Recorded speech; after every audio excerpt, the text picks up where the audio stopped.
네, 오늘은 세계적으로 개발 경쟁이 치열한 제5세대 교통수단으로 대두되고 있는 하이퍼루프에 대해서 알아보고 우리나라는 그럼 어떻게 준비를 해야 될지에 대해서 생각해보는 시간을 갖고자 합니다.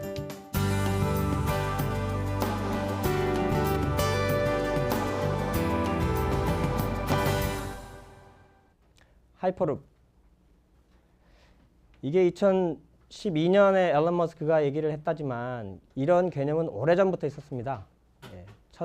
18세기죠. 1799년에 발명가 조지라는 분이 강관, 스틸 파이프에 공기를 이용해서 뭔가를 실어 나르는 그런 개념을 상상을 했습니다. 그래서 특징을 한번 살펴보면 가장 큰 특징은 아무래도 빠른 속도가 되겠습니다. 1200km라는 속도로 가게 되면 서울, 부산을 16분 만에 주파를 할 수가 있다는 겁니다. 이거는 이제 이론적인 속도이고 아무래도 뭐 감가속 이런 것들 다 감안해도 20분 내에 주파가 가능한 그런 속도가 되겠습니다. 그다음에 안전에 문제가 없겠느냐라는 생각을 할 수 있겠는데요. 오히려 항공기보다 더 안전한 그런 환경들을 구축해 나갈 수가 있겠습니다. 요즘 그 자동 운항 및 제어 기술 시스템들이 있기 때문에 더구나 이거는 원웨이입니다. 상하향이 철저히 분리되어 있습니다. 그래서 충돌의 위험은 전혀 없고요. 그래서 추돌도 아까 말씀드린 자동 운항 제어를 이용하면 추돌도 막을 수 있기 때문에 안전한 시스템이 될 수 있겠다. 그리고 그러면 이거는 비행기보다 더 비싼 요금을 내야 되지 않겠느냐라는 생각을 하실 수 있겠는데 오히려 더 저렴한 KTX보다 더 저렴한 요금으로 이용을 할 수 있다는 게 지금 전문가들의 분석 결과입니다. 어떻게 그럴 수 있느냐?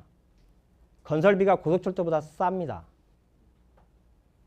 고속철도는 뒤에도 이제 좀 설명드리겠지만 시스템이 좀 메스합니다. 큽니다. 15량, 20량까지를 달고 그 큰 객차들이 달려야 되기 때문에 그 인프라스트럭처 자체가 헤비합니다. 근데 이것은 그 튜브의 직경이 3m에서 4m 정도입니다. 그러면 이건 고속철도보다 훨씬 작거든요. 단면적이. 거기에 왜냐하면 한 량짜리의 차량이 운행되기 때문에 그렇게 매스해질 필요가 없습니다. 인프라스트럭처가. 그래서 건설비가 더 저렴해질 수 있고 운영비도 저렴해질 수 있기 때문에 그러면 요금이 싸질 수밖에 없는 거죠. 그러면 더 싸게 더 빨리 갈 수 있다 그러면 매력적인 거가 될 수 있겠습니다. 그 다음에 수요응답형입니다. 온 디맨드라는 표현인데 지금 KTX를 타려면 미리 정해져 있는 스케줄의 KTX를 예매를 해서 그 시간에 가도록 노력을 해야 됩니다. 근데 하이퍼루프는 안 그렇습니다. 수요 대응형이라는 것은 내가 원하면 가면 탈 수 있다라는 겁니다. 수요에 응답을 하는 시스템으로 이 시스템이 운영이 될 수 있도록 그렇게 지금 개발이 되고 있습니다. 그 다음에 도심역이라고 표현을 했습니다. KTX역도 그렇지만 항공기는 접근성이 상당히 큰 문제죠. 근데 이 하이퍼루프는 도심까지 들어갈 수 있는 시스템이 될 수 있다. 그 다음에 친환경적이다. 신재생 에너지를 활용하고 그 다음에 미세먼지는 전혀 배출하지 않는 시스템이 될 수 있다. 그리고 날씨 영향을 받지 않습니다. 비행기 날씨 때문에 결항되고 지연되고 많이 겪으셨죠. 하이퍼루프는 그럴 염려가 없게 되는 시스템이 될 수 있겠습니다. 이 정도가 뭐 크게 보이는 특징들이고요. 왜 필요한가를 한번 말씀드려 보겠습니다. 차세대 교통수단 제5세대라는 표현을 쓰고 있습니다. 그러면은 1, 2, 3, 4세대는 뭐냐? 선박이 1세대가 되겠고요. 그 다음에 철도, 그 다음에 자동차, 그 다음에 항공기가 되겠습니다. 그 이후에 제5세대라고 불릴 만한 교통수단이 아직은 나오지 않았는데 이것이 하이퍼루프가 될 것이라고 생각을 하는 것입니다. 사회문제 쪽으로 말씀을 좀 더 드려보면 필요성을 지금 현재 대도심 인구 집중으로 인한 여러 가지 문제들이 많이 일어나고 있습니다. 교통정체부터 교통사고, 대기오염 이런 것들이 많이 일어나고 있는데 그것을 해결할 수 있는 방안이 될 수 있겠다. 하이퍼루프가. 그런 말씀들을 제가 여기다 넣어놨고요. 그다음에 화물 수요가 계속 증가되는 패턴에 있습니다. 지금 인터넷을 통해서 사람들이 정보가 더 많아지면 많아질수록 화물 수요가 더 증가됩니다. 그 직구라는 거, 해외 직구라는 말씀 들어보셨죠? 지금 하고 계신 분들도 있을 텐데 그전에는 해외 직구라는 것을 상상도 못했는데 해외 직구를 할 수 있게 됨으로 인해서 화물 수요는 오히려 그전에 없던 수요까지 늘어나게 되는, 그래서 화물 수요는 점점 늘어나고 4차 산업혁명이니 뭐 정보화 시대니 그런 시대에도 화물 수요는 계속 늘어날 수밖에 없다. 이제 그런 것들을 위한 문제를 해결할 수 있는 방안이 필요하다. 그다음에 미래교통이 요구하고 있는 것들이 좀 더 안전하게, 좀 더 빠르게 뭐 이런 그 미래교통 요구 조건들이 있는데 그런 모든 요구 조건들을 만족할 수 있는 것이 바로 또 하이퍼루프가 될 수 있겠다. 그러면 이제 어떤 변화가 일어날 것인지를 한번 상상해보는 시간을 갖겠습니다. 시공간 한계가 무너진다라는 말씀을 드릴 수 있겠습니다. 시공간 한계라는 것은 저희가 공간을 빨리 이동할 수 없기 때문에 공간을 저희가 극복하기 어렵지 않습니까? 그 떨어져 있는 공간을 빠르게 이동할 수 있음으로 인해서 시공간 개념이 변화될 수 있겠다라는 개념입니다. 서울, 부산 출퇴근이 가능하다라는 생각을 한번 해보셨습니까? 지금 현재 KTX가 2시간 반인데 20분대에 갈 수 있다. 그러면 출퇴근 가능하지 않겠습니까? 비싸지 않다. 지금 HTT의 더칼본, 그 CEO 더칼본이 있는데 더칼본이랑 이제 좀 여러 번 만나서 얘기를 해봤을 때 더칼본은 이 얘기까지 합니다. 요금을 받지 않겠다. 그냥 타기만 해라. 나머지는 다른 사람이 그 비용을 지불할 수 있게끔 하겠다. 그런 비즈니스 모델까지를 지금 개발하고 있습니다. 그러면 돈 안 들이고 20분 만에 서울, 부산을 왕래할 수 있다 그러면 꼭 서울에 살지 않아도 되겠죠. 그런 시공간의 변화가 생길 수 있겠습니다. 지방 출장, 지방이라는 말도 사라질 수 있습니다. 제일 먼 곳 부산이 20분 거리입니다. 그러면 제가 지금 일산에서 여기 서울 양재까지 왔습니다. 2시간 걸리더라고요. 대중교통 이용하니까.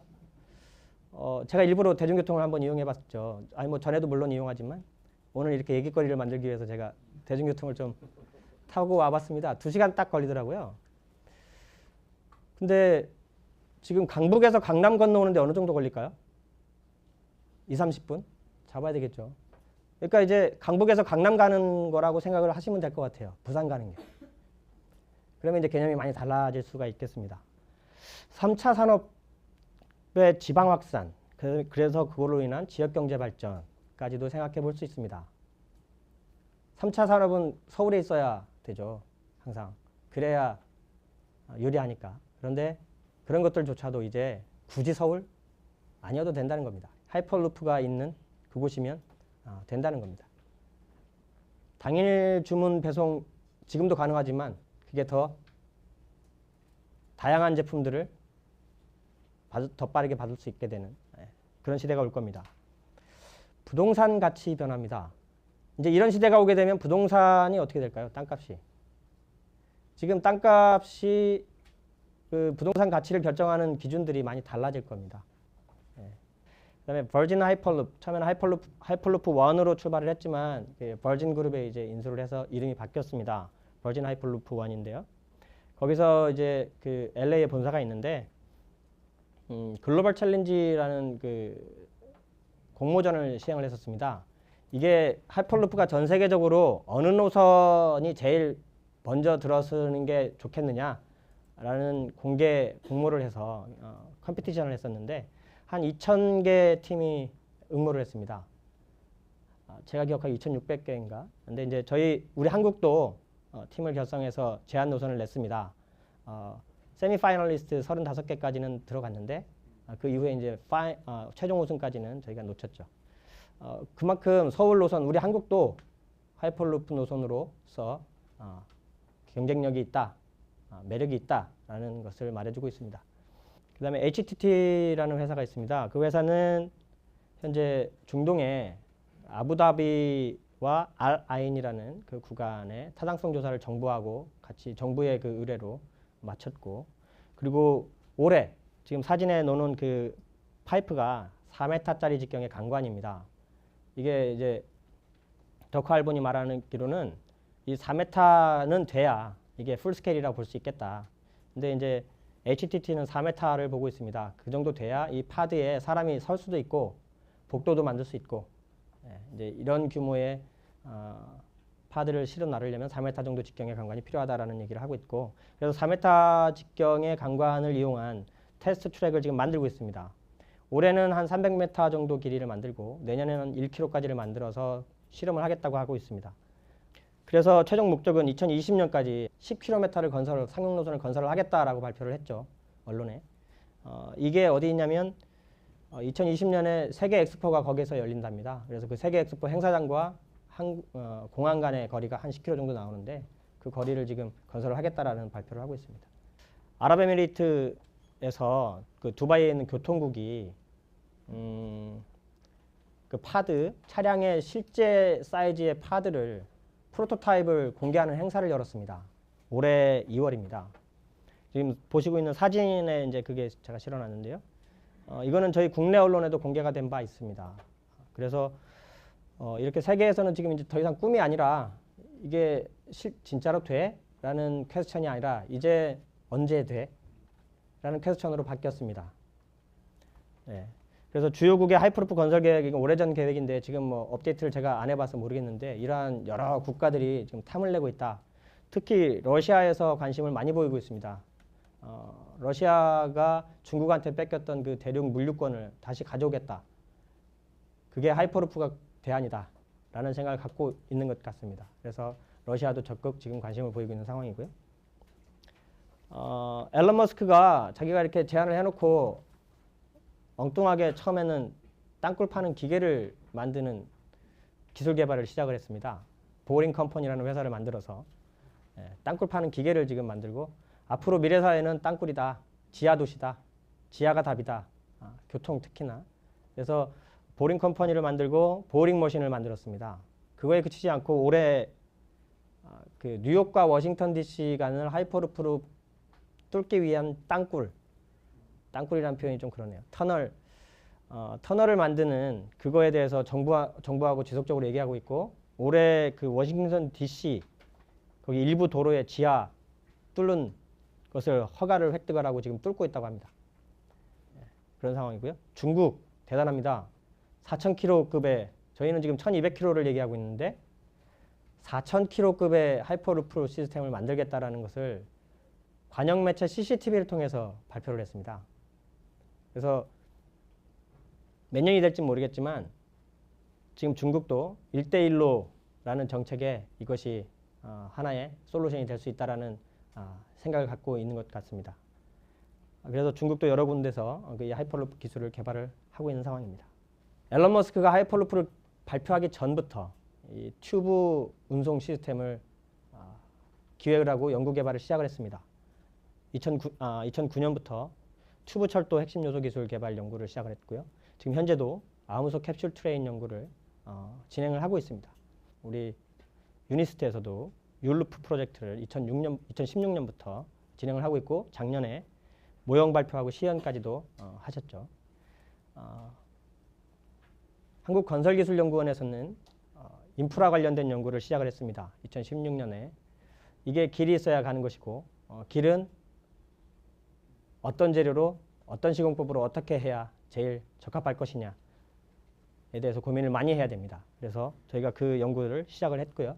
HTT하고 협력을 해서 필요한 기술들을 저희가 더 빨리 개발할 수 있게끔 지금 협력을 해나가고 있습니다. HTX라는 말씀은 아직 많이 못 들어보셨을 텐데요. 하이퍼 튜브 익스프레스입니다.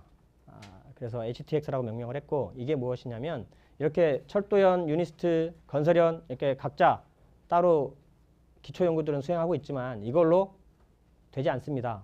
그래서 저희 관련된 기술을 다루고 있는 연구기관 6개와 대학 2곳이 모여서 협력을 하기로 합의를 했습니다. 그게 작년 1월입니다.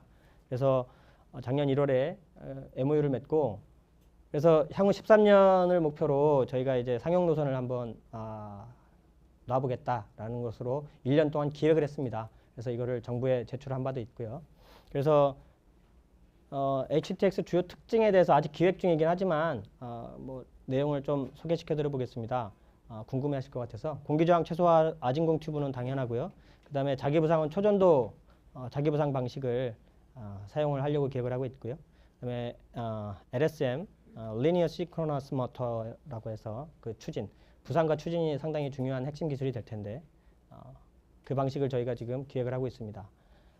차량과 그 다음에 튜브 가이드웨이, 가이드웨이는 경량 고강도 소재 튜브인데 이거에 대해서도 지금 철도연 그리고 우리 한국건설기술연구원에서 연구 개발을 하고 있습니다. HTX, KTX를 비교를 하면 이제 제가 이거를 넣어놓은 이유는 아까 처음에 서두에 말씀드렸다시피 건설비가 더 저렴합니다. 그런 이유가 여기에 이렇게 이제 표로 제가 제시를 해드렸습니다. 지금 현재 정부 사이드에서는 어떤 일이 있느냐, 한중 해저 터널 관심이 다시 재조명되고 있는 상황입니다. 그래서 그 서해안 쪽에 있는 도시들은 특히나 이 한중 해저 터널 사업 검토를 하고 있고요. 그 다음에 천안시에서는 지지난달에 한중 해저 터널 국제 세미나를 열었었습니다. 그래서 그 중국에서도 연사를 모시고 해서 그 한중 해저 터널의 필요성과 그다음에 필요 기술들에 대해서 세미나를 열었었는데요. 그래서 지금 우리 정부에서는 그렇게 이제 관심이 높아지고 있다라는 말씀을 이제 드리고 있습니다. 국토교통부 철도국 국장님이 HTT 더크알본을 이제 비공개라고 해야 될까요? 일단 만나는 자리가 있었습니다. 더크알본을 만나서 하이퍼루프 기술이 어디까지 와 있는지를 직접 듣고, 그 다음에 그것을 우리나라에 도입하려면 어떤 문제가 있고 이런 것들을 허심탄회하게 얘기를 하는 자리가 있었습니다. 그래서 철도 국장님도 이거를 긍정적으로 지금 검토를 하고 있는 것으로 제가 알고 있고요. 그래서 우리 정부에서도 이제 관심을 갖고 있다. 이제 그런 상황입니다. 지금 HTT나 하이퍼루프나 여태까지 지금 저희 슬라이드 봐오면서 강관만 봐왔습니다. 튜브가 강관으로 만들고 있습니다. 근데 이 강관의 단점들이 조금 있습니다. 그래서 저희는 콘크리트로 운송관을 세계 최초로 한번 만들어 보겠다라는 목표로 지금 저희가 연구 기획을 하고 있습니다. 강관에 비해서 장점들이 콘크리트가 여러 가지가 있거든요.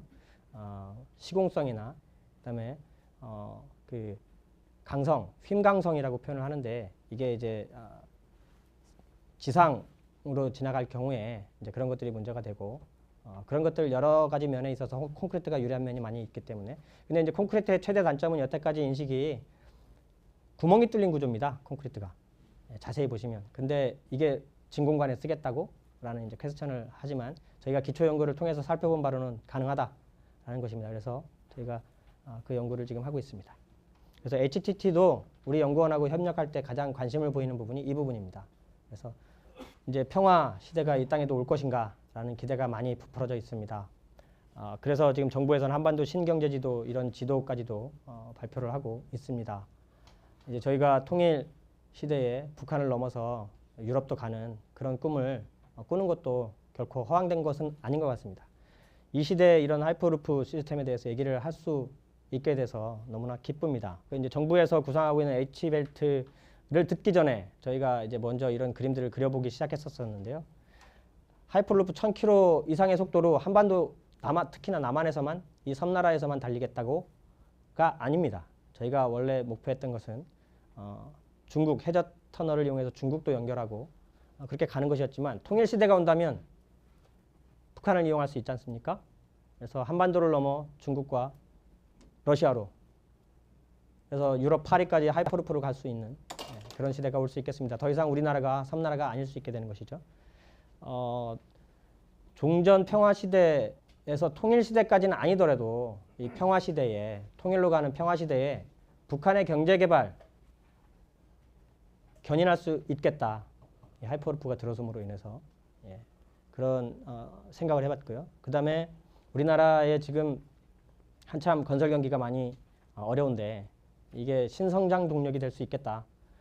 우리나라의 그 뉴딜, 하나의 뉴딜 될 수 있겠다. 그리고 이게 우리나라에서 그치지 않고 이게 글로벌 이머징 마켓입니다. 새롭게 떠오르고 있는 시장이라는 것이죠. 아무도 아직 깃발을 꼽지 않았습니다. 지금 미 개척지에 똑같이 출발해서 누가 먼저 깃발을 꽂느냐의 이 시기입니다. 우리나라가 할 수 있느냐? 할 수 있습니다. 자기부상 기술 우리나라 세계적으로 탑이고요. 그리고 인프라 기술 마찬가지고요. 우리 KTX를 개발해 본 경험이 있기 때문에 차량 기술, 통신 기술, IT 기술 우리나라가 무엇 하나 뒤지고 있는 것이 없습니다. 우리가 힘을 합쳐서 이 시기에 출발을 하게 된다면, 이제 KTX는 우리가 기술을 사와서 기술 개발을 했지만 우리가 이제 팔로워가 아니라 리더가 될 수 있다. 이게 지금 머뭇머뭇하면 다시 팔로워가 될 수밖에 없는 아까 국제 정세를 상황을 동향을 제가 말씀드렸는데 수년 안에 이게 상용 노선이 생길 수도 있습니다. 그런 상황에 와 있기 때문에 우리나라가 손 놓고 있으면 안 되겠습니다. 하이퍼루프는 1000km인데 어떻게 도심 속에서 달릴 수 있느냐? 도심 속에서는 스케일 다운을 좀 시키면 됩니다. 그래서 여전히 기존 대중수단보다는 빠르게 더군다나 이 허브 그러니까 서울역, 부산역 간을 연결한 메인 라인 말고 그러면 그 허브에서 뻗어나가는 스포크 그러니까 지선이라고 볼 수 있겠죠. 그 지선이 도심 내에서 움직일 수 있다면 서울역까지 가서 부산으로 가지 않습니다. 강남에 있는 하이퍼루프 역을 타서 강남역에서 타서 해운대역까지 안 내리고 갈 수 있게끔 만들 수가 있는 겁니다. 그래서 스마트시티의 그 도심용 하이퍼루프도 개발될 수 있겠고 스마트시티 간에는 당연히 필요하겠고요. 그래서 이 스마트시티 시대를 열기 위해서 이 하이퍼루프도 꼭 고려를 해야 되는 요소 중에 하나다 라는 말씀을 드렸습니다. 네, 오늘까지 제가 여기까지 말씀을 드리고요. 감사합니다.